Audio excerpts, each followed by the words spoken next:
The envelope trembled in Hart's hand. It wasn't parchment. It was skin, and it pulsed. The script inside wasn't written in ink. It bled through the fibers as she read. He hears only what we deny. Go where the music dies. Hart understood.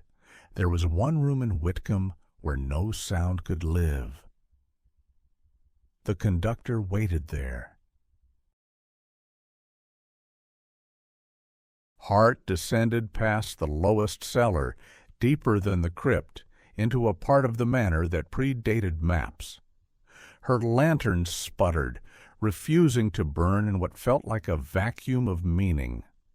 The walls here were lined with bones, each inscribed with fragmented scores, music that had been lost to time or erased from memory. Some bones were human, others less definable. The deeper she went, the colder the air grew, until even her thoughts began to echo. A child's lullaby, fractured and incomplete, whispered from an unseen corner. In the center of the antechamber stood an enormous broken metronome, swinging without rhythm. Beneath it, a hatch sealed by a keyboard with keys carved from teeth. She placed the music box from episode 7 on the platform beside the hatch. It opened with a whisper. The conductor's chamber was cathedral-like, vast and breathless. Dozens of chairs faced a stone podium. Shadows sat in the seats. Some wore powdered wigs, others plague masks. All unmoving. At the far end stood the conductor. He was tall, cloaked in a robe stitched from discarded lullabies and burned sheet music. His face was a violin split open, strings drawn taut across his mouth. His baton, bone, sharpened and stained. The chamber hummed with anticipation, yet no sound could be heard. The stillness was absolute, as though time itself dared not move. "You rewrote the 7th," he rasped. "Now play what you stole."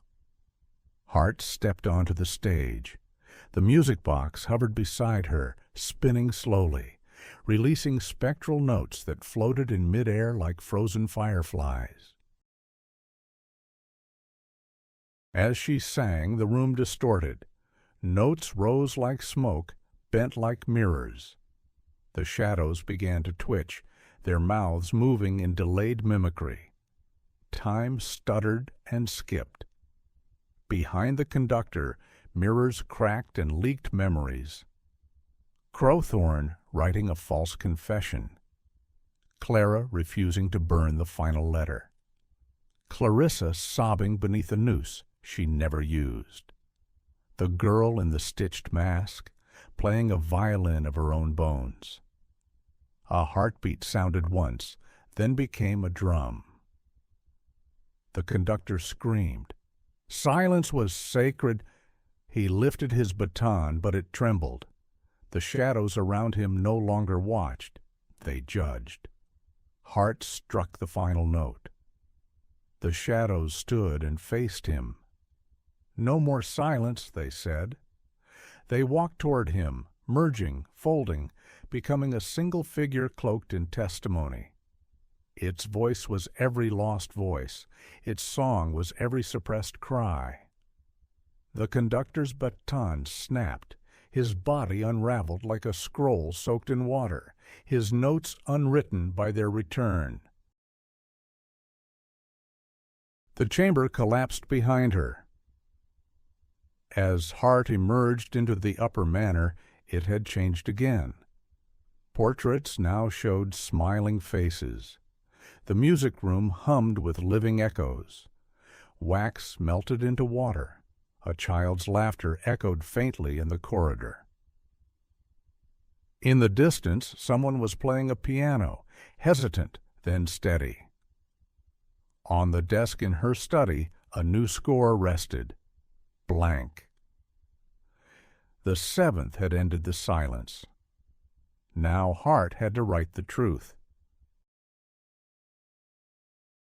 The conductor was never just one man. He was tradition. He was censorship. He was us. But even the loudest silence can be broken by a single voice. I will write what was erased. I will name what was hidden. There is one final movement left, one last truth. It lies within the First Testament.